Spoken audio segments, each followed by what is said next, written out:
3, 2, 1. Here we go!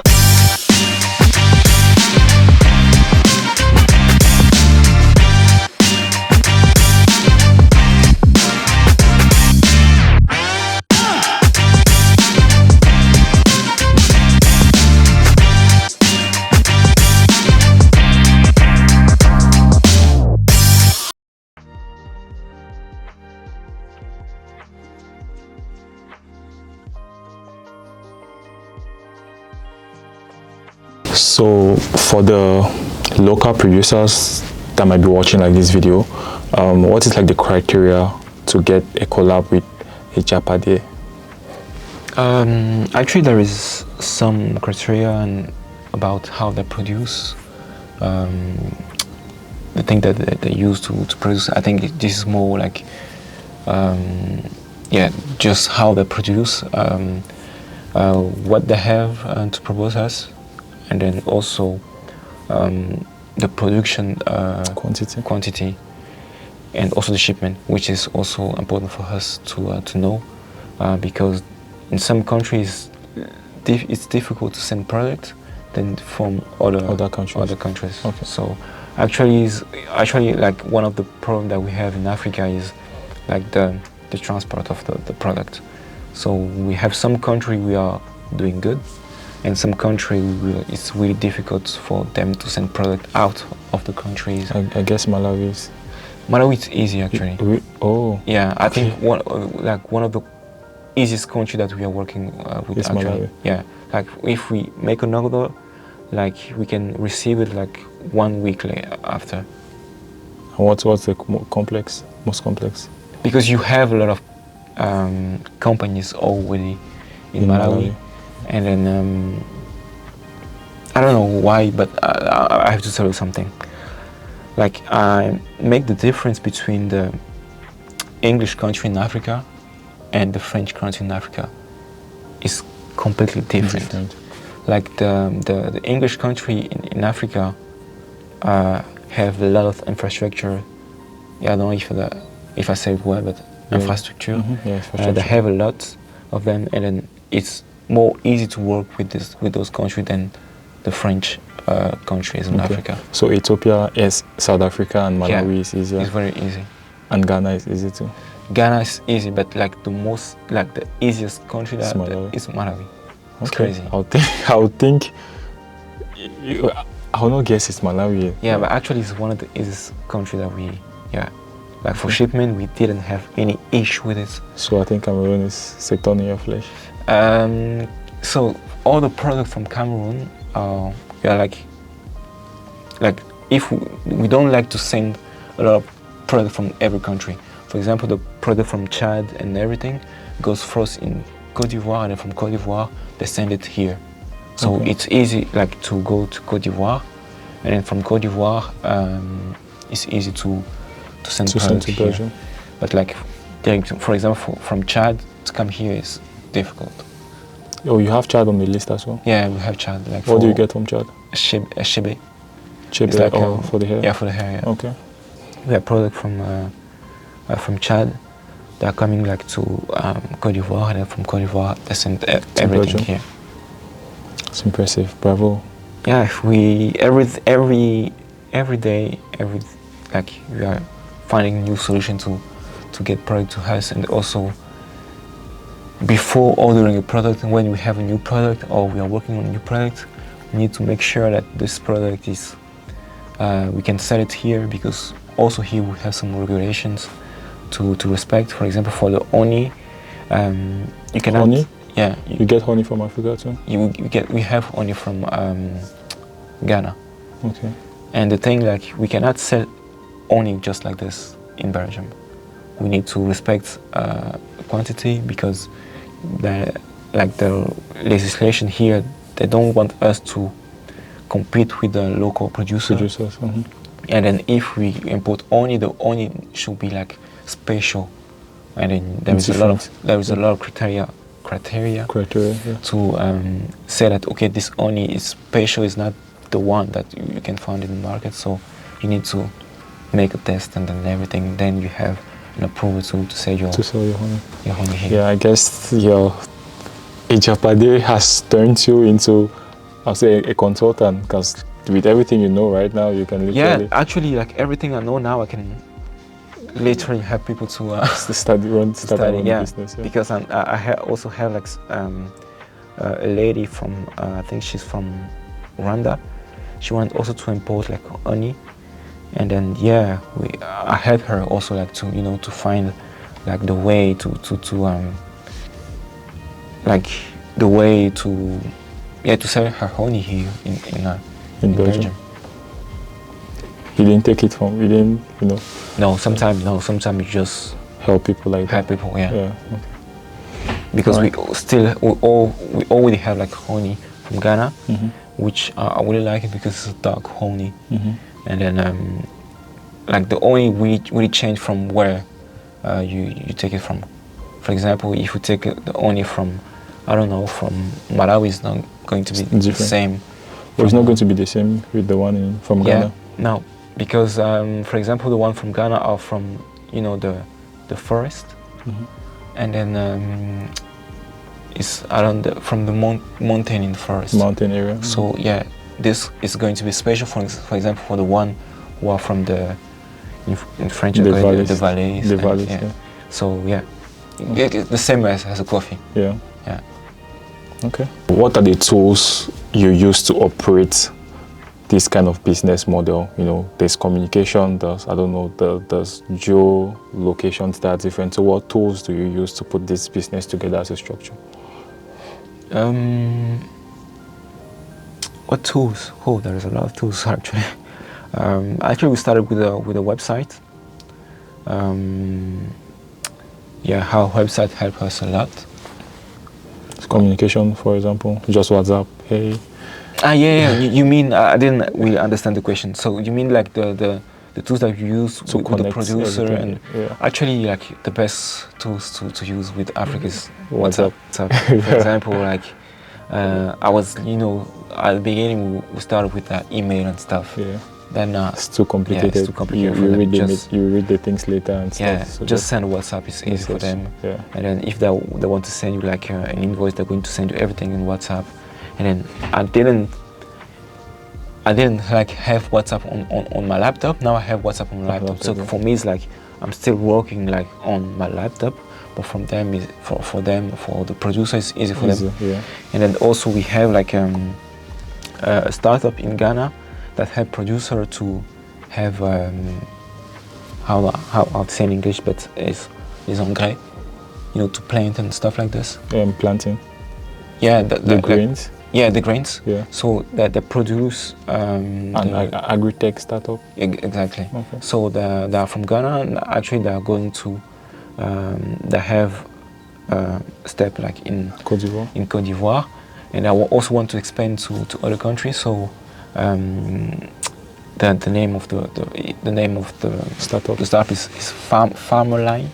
Okay. So for example, for the farmer, they just have a phone number they can call to make an order, and then they're going to ship all the grains, and then the farmer can continue working. Okay. And also to ensure that it's ongoing. It's ongoing, and also for the farm it's also cool because they also have the payment modalities. They can, for example, if you don't have a lot of money and you still need the grains, you can call them and make a payment plan with them. So it's easy for the farmers to start. For example, if you don't have anything, you want to start a business in farm in those two countries. Actually, yeah, Farmline is the best partner. Reach out to Farmline. Hope to see you guys in Cameroon as well. Yeah. But I think they're going to gradually. So the purpose of this podcast and show is to first of all to celebrate the entrepreneurs like yourself, and then equally to inspire the younger African diaspora. So we have spoken for the past, half an hour, we've spoken about Japade and yourself. So let's talk about the other part of it, which is to inspire the younger generation. So said like new in Belgium, straight out of Africa, and I think I want to go into entrepreneurship. So with all your experience over 7 years of being an entrepreneur, what advice do you have for the young diasporan who thinks they equally want to, be an entrepreneur like yourself? For me, the first advice that I would give someone is to find a mentor, someone who are already in business. Like yourself? Yeah, myself, but there is a lot of people in Belgium. But find someone who's going to help you to first discover how it works, and also. Did you have somebody like that? For me, at the beginning, no, because I didn't have any people around me who were entrepreneur. And then after growing in the business, then I find people in the not only in my field, but people who already have business from diaspora, also born in Africa, who came here. Yeah, I find people, and those people just change my mindset, the way of thinking, and also the way of how, because we always, when you're from Africa, you always think of African people here in Belgium think the same, but we are not the same. For example, for me, if I go in Africa, and I already have a different mindset, because actually, to be honest with you, I think like an European guy, and then when I go there, I need also to adapt myself to people there. So for us is trying to manage this two culture, and then you really need to find someone who also are in this two culture to understand how it works here, who are the people who can help you, for example, with your finance. The good, you need to find a good lawyer, because signing contract is very important. It's very important, and also in our community we kind of don't value that. We easily trust people, and after we get into fight. So find a good lawyer who's going to help you to build your contract and stuff. A good accountant is going to help you also with your finance, also to advise you in everything you're going to do, and then also find people around you who are also in business. They're going to change your mindset actually, because if you are, it's fine to have people who are not in business, but if you need your business to grow, you need to surround yourself with people who are also in business. Then you're going to, the energy that people are giving you, even if it's not an advice, but just hanging out with these people, talking with them, it's going to change your mindset, the way you see certain things. Yeah, the way you see certain things. So surround yourself with people who have business, and then What are the best ways to find, let's say, Africans who are business owners in the diaspora? I think actually it's online. Okay. Online, you just send them a DM. Hey. Yeah, send them. Actually, even for me, I remember, I found a guy on Instagram. He's one of my friend. He's friend with him. I didn't know him at all, but one of my friend was at his cabinet, if I can say like this. He's the dentist guy. The dentist guy. So, and I find out, I say, okay, but this guy have a cabinet, but the cabinet is looking good, actually. Yeah. And then after that, talking with him, I was just sending DMs. I discovered that this guy is one of the only African in Belgium who have one of the biggest cabinet dentistry. I don't know how to say it. Cabinet in Belgium actually. Yeah. For me, it was just crazy how an African. How is that possible? How is it possible? Yeah. And for me, it just changed my mindset. And then starting talking to him, you just discover that this guy really worked hard to get where he is. To get where he is. And then the story that I think you should follow him. His name is Junior. Yeah, I follow him. I see he travels a lot. He travels a lot, but his story is just inspiring a lot. And the way that he found out, he build this cabinet is just crazy. It's just all talking with people and finding that he was looking for a place where he wanted to build his cabinet, but just talking with people, and he found out that the guy he was talking to have like he worked like in real estate, and then just find a deal just by talking with people. He didn't know who the guy was. So yeah, just surround yourself with people who are in business, and then even if like if you know that inviting this guy in the restaurant is going to cost you a lot of money, but just go for it, because this dinner is going to cost you a lot of money, but like just talking with these people is going to help you a lot. It's going to give you so much more value than the money you spent on that dinner. So that's what I did. So I invited this guy for dinner. For dinner, and then it was expensive. How much did you spend? 500? No, not 500. It's like something like 400. Yeah. Okay. It was in my head. I was okay. I'm going to go in that place with this guy. I know it's expensive. I don't know how I'm going to do, but I need to go eat with this guy. And then I sent him a message. He told me, okay, I'm available this time. And I said, okay, I'm going to eat at this place. I chose the place myself because I know that he goes there, and then a lot of his friends also go there. Okay, I'm going to invite him there. So it was expensive. So yeah, but after that, it was really easy for me. Like for example, to have deal also with him. Yeah. For example, I wanted also to have my tea in to his company. He said, okay, just because it's you, I want to do this. To do this collaboration. This collaboration. So it's crazy. Just for me, actually, it was the online thing, sending DMs to people that I admire, and then the network. If the person didn't respond, then so it's okay. But find somebody else. Yeah, find somebody else. But just try. Mm-hmm. I even sent a message to Visual Abloh. I don't know if you know Visual Abloh. Yeah. Like one of the biggest designer for me, from Ghana, but raised in United States.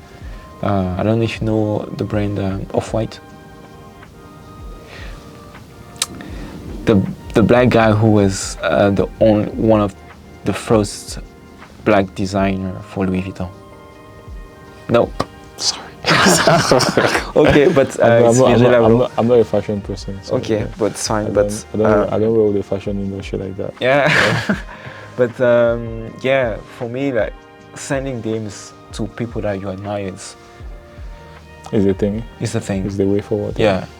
Even if like just for dinner, just you know. I do that a lot with this show. You know, just go to LinkedIn, look at the profile. A story can come up from here. Yeah. It's a nice thing to. Yeah. You have to do it a lot, and this is also the advice I'm going to give to my younger self. Try to go out of your comfort zone, because as I told you before, I don't like to go to talk to people.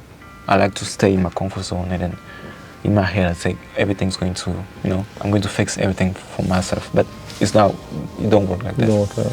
You really need to go to people that you admire, the people that you know that if I talk to this guy, if I approach this guy, it's going to add value to what I'm doing or just my life. So just do it. Yeah, so I think there's something there was a video I was watching, and I'm sure this is like the second time I'm saying this thing on this show. So, but tu n'allumes pas la bougie et tu mets ça sous la table.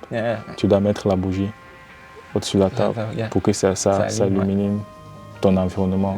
So you have to light up the candle, don't put it under the table, but put it on the table so you can illuminate your environment. Exactly. So same thing whatever you're doing, no matter how brilliant you are, you have to take it out there, For me it was difficult because you're introverted. Yeah, I'm very shy as a person. And then like going to business really helped me to grow. Yeah. And also to know also I don't like to talk to people, but I had to do it. Yeah. And also learn how I need to learn to talk to people. And then sometimes I just put myself in a situation where I know that talk to somebody. I have to talk to people. One thing I did also before, I was traveling alone. Like I was still a student, And what I was doing, like I was booking like a flight alone, going to, for example, to Italy. And I find myself like, you know, going like for the casting for Prada or something like this. I made some more. I was not even a model. I just went there because I have time, and then I booked a flight for the country, for Milan.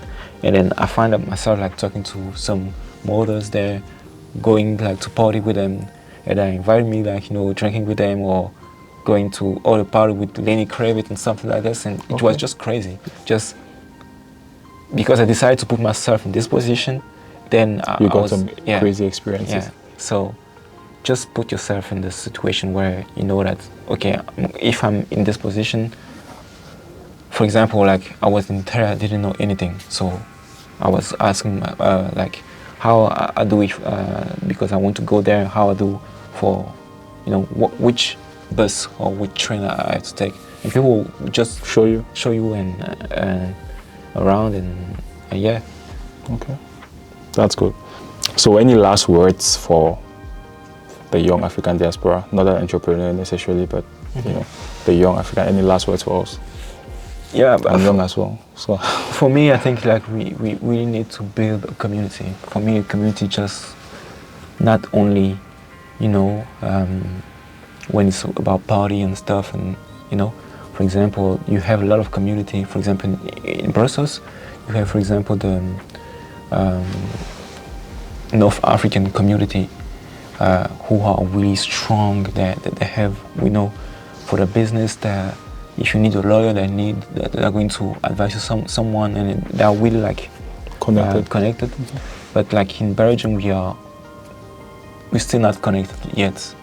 As the sub-Saharan African community, we really need to build a good community where, you know, we know that how money is before going out is going to turn in our community, help our community to grow, and then I think people are going to respect us more if we really build a community. In everything we do, in everything we are in, we need first to build this community before going out the community. For me, it's really one of the most important things that we, as diaspora, we have to do. And then the other thing is like, we need to work hard, because it's going to be more hard for us to make a living, more hard for us to build businesses, because our parents are not, you know, entrepreneurs. For some of us, don't have, you know, a lot of money in the bank account or stuff like this, or you know. But for most of us, we are starting a new generation, starting from scratch, and then we are also like a new generation, and we need, for the generation coming after us, we need to, you know, set the foundation for them. So yeah, work hard, man. This is the only thing I have to say for my people. All right. Well, thank you very much, Gipsy. It was a pleasure learning from you. I've learned a lot. Thank you so much, and thank you for making out time to do this. Thank you also for having me, and then wish you well, everything best. I wish you well and success to everything that you're going to do. So thank you very much. Hey guys, thank you very much for watching yet another episode of the Afro Diaspo Hustlers. That was Gipsy, co-founder and CEO of Japade. I am your host, Kelvin Fuamenya. Until next time, see you. Peace.